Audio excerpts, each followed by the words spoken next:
Okay, thank you very much. It's an honor to be with Governor Phil Murphy, a wonderful state known as New Jersey. I spent a lot of time in New Jersey. It's a beautiful state. People don't realize how dense it is, right, Phil? That's right. They keep saying, I guess you're number 2, and I've even heard number 1, Yeah, right? I think we're number 1. Nobody would think that about New Jersey, but it's a great place and a great state, and they have a wonderful man that's running it. He runs it with heart and with brains, and he's done a terrific job. We are together. We are working closely. I think somebody said we got you more ventilators maybe than any other state, which surprised me also. Yep. But you've used them well. Thank you. And your numbers are headed in the right direction. And I just want to thank the governor and his very capable people. The relationship's been a very good one. And we're working very hard with New Jersey. We're working hard with everybody, but we're working hard with this governor. He's one of the governors that's really done a job. He stepped up to the plate. And he has, and he swung, and he's just, you're going to see the results very soon. So with that, I'd like to ask Phil, perhaps you'd like to say a few words. Yes, first of all, Mr. President, to you and your team, we're incredibly honored to be here. I thank you for the enormous help in our darkest hour of need. Ventilators, as you can see, PPE, testing sites. Now I think we're going to be in a very good place, thanks to you and your team, as it relates to expanding testing dramatically so that we'll be able to begin to take those steps to reopen. We've been crushed as a state, as you know. It's a state you know very well. We have 6,770 fatalities, but the curves, thank God, are beginning to show promise, and we're beginning to take some baby steps on that road to reopen. In fact, we've announced that as of this weekend, our state, county parks, golf, under certain protocols, as of Saturday morning, will be able to be open again. Good. And that's a step on that road. Good. And again, we couldn't be making the progress we're making without you and your administration. And so to you and to your incredibly talented team with a very heavy dose of New Jersey blood on your team, including yourself, who knows the state extremely well, we thank you for everything. And again, financially, that's another topic. We've been crushed, and I appreciate your consideration on the financial side going forward as well. So thank you for everything. Thank you very much. And we have been helping on the hospitals, and your hospitals have been really under stress, to put it mildly, right? Amen. You know, you have some hospitals where you don't have such a big COVID problem, and they do what they do. In fact, they really could do a lot more because they weren't allowed to use the elective.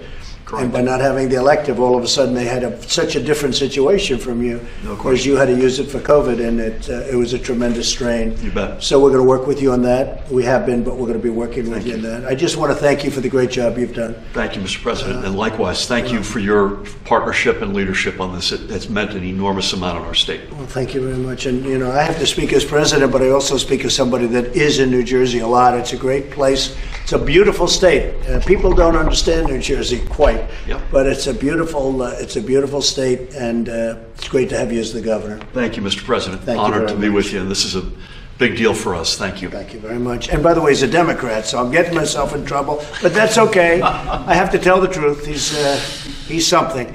So, any questions, Jim? Mr. President, your economic advisor, Kevin Hassett, said this morning that the unemployment rate could be around 19%. Yeah. Numbers we haven't seen since the Great Depression. What is your plan to get the country out of this ditch? Well, I think we're going to have a great third quarter. It's going to be a transition. So when I say great, I think the transition is going to be really terrific, and we're going to take it into the fourth, and I think we're going to have potentially a great fourth quarter. There's tremendous pent-up demand. I don't know if Kevin said that or Larry Kudlow, but they see it, but I feel it. I think sometimes what I feel is better than what I think, unfortunately or fortunately, Phil. But I tell you what, I feel it. And I will say that I think next year is going to be a spectacular year in terms of growth, in terms of bringing our country back. I think we're going to have a really good year. We want to be where we were, and I think we can actually surpass where we were. And we were the strongest anywhere in the world. We were the best that we ever were, but we were the strongest anywhere in the world. But I view what we have now as obviously a period of here we are. It is what it is. We just got hit by a vicious virus that should have never been allowed to escape China. They should have stopped it at the source. They didn't do that. 184 countries have been devastated by it, including China, by the way, because I looked at their numbers, and their numbers are terrible.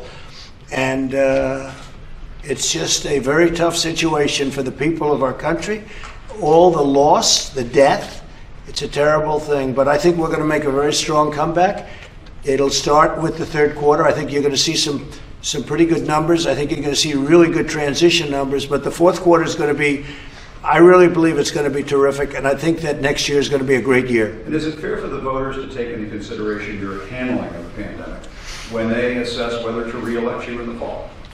Sure, I think they do. I think they have to do a number of things. They do have to do that, and maybe Phil could speak to that, because I think I've handled it. And not me. I think our whole group has been spectacular. We had ventilators. We didn't have any. We built them. We have thousands, tens of thousands are right now under construction. And we've given, as Phil said, you got, I think, more ventilators than anybody in the United States. New Jersey needed them very badly. Yep. And there was never a person that needed a ventilator that didn't get one in any state. Not one person that needed a ventilator. So we didn't say he didn't get a ventilator and somebody passed away, somebody didn't make it. Now we had a mask problem. Now we have so many masks, we don't know what to do with them. We had a big problem. And you have to understand, we took over, the cupboards were bare. And the thing that, frankly, it's not as tough as the ventilator situation. We're the king of ventilators. But what we have done is, on testing, we're doing numbers the likes of which nobody's ever seen before. And I told you, the president of South Korea, President Moon, called me to congratulate me on testing. And we did more tests than any other country anywhere in the world. And I think they told me yesterday a number, if you add up the rest of the world, we've done more testing. And it's a higher quality test. So I think we've done I think the whole team, federal government, we built hospitals for you and others. You bet. We built medical centers, and I'm talking about thousands and thousands of beds, many, many medical centers. We had, as you know, we had the governor of Florida and the governor of Louisiana over the last 2 days. They could not have been, and one was a Democrat, and this gentleman happens to be a proud Democrat. They could not have been more supportive of the effort of the federal government. And I'll tell you, Jim, let me just tell you, we started off with empty cupboards. The last administration left us nothing. We started off with bad, broken tests and obsolete tests. What we've come up with, between the Abbott laboratories, where you have the 5-minute, did they test you today? They did test me. Good. Now I feel better. Yeah. I'm negative. You did the 5-minute Abbott test. The quick turnaround. It's so great. I feel like a new man. That's a brand. You know what? That's a brand new test. That didn't exist 8 weeks ago, and now it's like the rage. Everybody wants that test. No, I think we've done a really great job. But the Obama administration, people from the Obama administration would disagree on your assessment that the cupboards were bare. They said that there was equipment. I know, Jim. Let me just tell you. That's fine. You say broken test. It's a new virus, so how could the test be broken? We had a broken test. Jim, we had broken tests. We had tests that were obsolete. We had tests that didn't take care of people. But here's what's very important. If you take a look at the swine flu, H1N1, or as Joe Biden would say, N1H1, but it's actually wrong. He didn't even know the name. Okay, H1N1, the swine flu. The Obama administration was a disaster. And they did polling on how did they do. And their polls were so negative, so bad. They did a very poor job. And they did a poor job on a lot of things. They did a poor job on our military. They did a poor job on our ammunition. When I got here, we had no ammunition. Just like we had no ammunition, we had very little medical too. So I think when you ask how did we do, and I have to say it because the news is so fake and so corrupt, I think we did a spectacular job. I'm not even referring to me. I'm referring to all of these people, including your people who have been working with my people so closely. But the federal government has done a spectacular job to a point where we're building now, we're going to have thousands and thousands of ventilators, and we're helping other countries because Phil doesn't need ventilators. You needed them very badly at the beginning. We did. And maybe you could say something to Jim's question. Yeah, I don't know. I don't have a view on the history, but I will say this: in our hour of need, whether it was ventilators, the Army Corps building out capacity, FEMA with our testing sites, and a big part of our ability to reopen as fast as we all want to is to rapidly expand testing. Right. And you all literally in the here and now this week are helping us in a big way to at least, I would expect by the end of May, thanks to you and your team's help, we'll be able to at least double, and I hope more than double, our testing capabilities. And because of that, that will allow us to much more aggressively and responsibly do the reopening that we all need to do. And Phil, how do we do on ventilators as an example, where you were really, and you needed them badly? Yeah, we got them. I mean, there's just no other way to put it. And I'm told that we were the #1 state recipient of ventilators.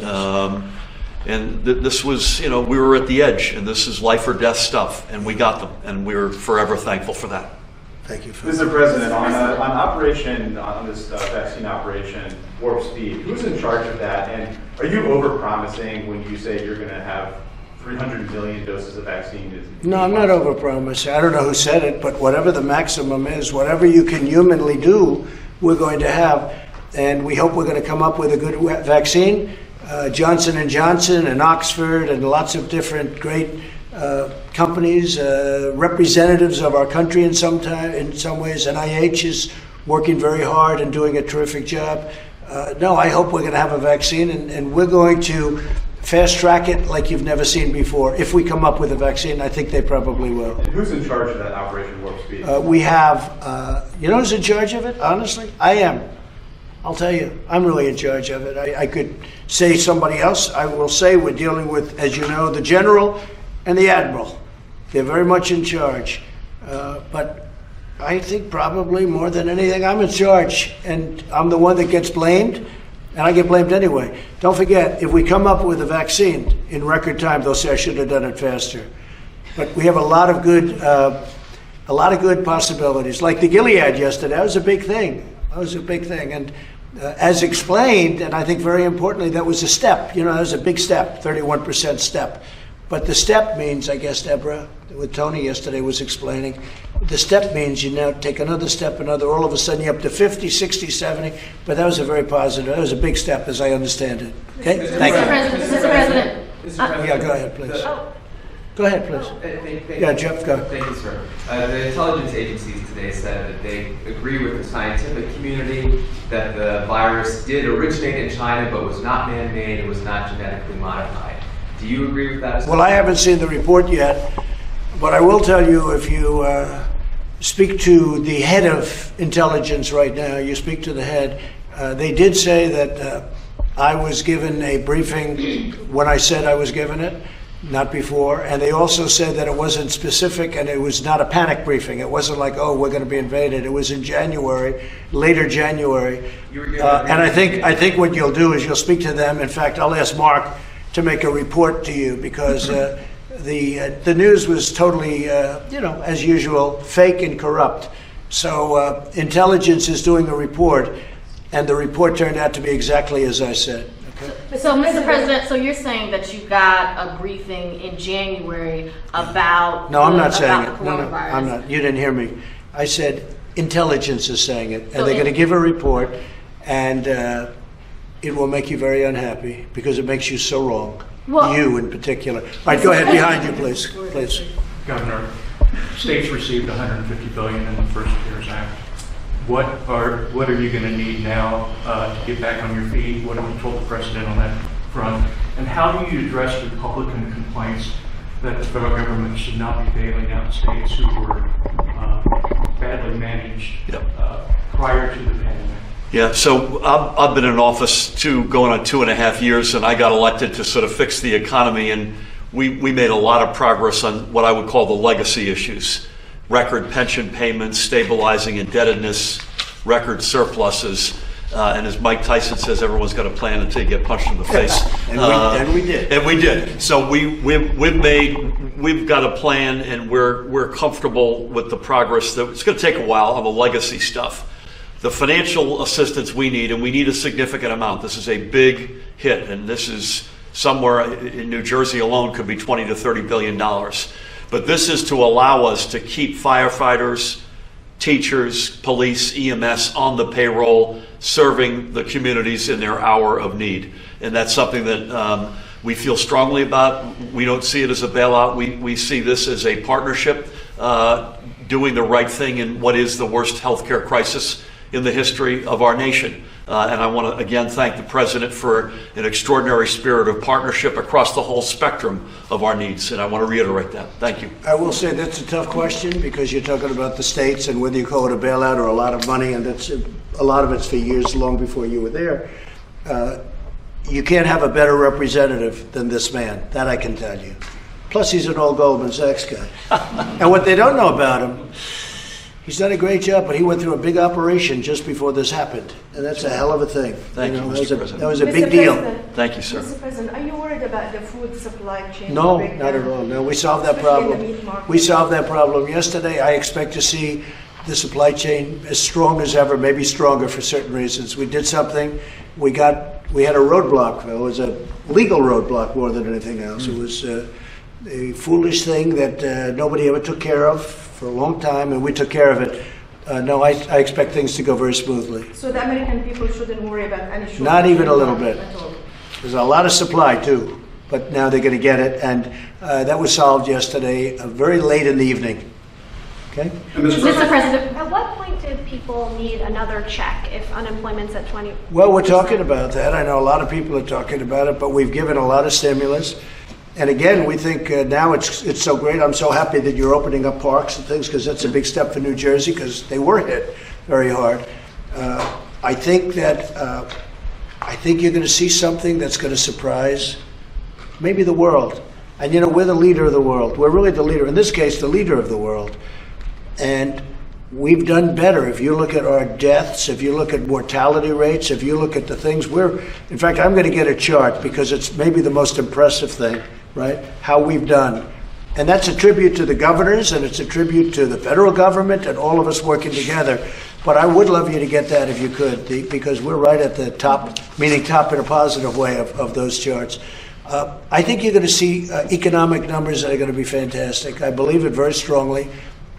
And you're going to start to see it with the transition period, which is number 3, and quarter 4. You're going to have tremendous numbers. You're going to have tremendous numbers, and I think next year you're going to really have tremendous numbers. Mr. President, can we ask you about General Flynn? Yeah. Are you going to pardon him? This is what you tweeted back in December 2017. I had to fire General Flynn because he lied to the Vice President and the FBI. Yeah. Do you still believe that he lied to the Vice President and the FBI? Yeah, well, I'll tell you, sure.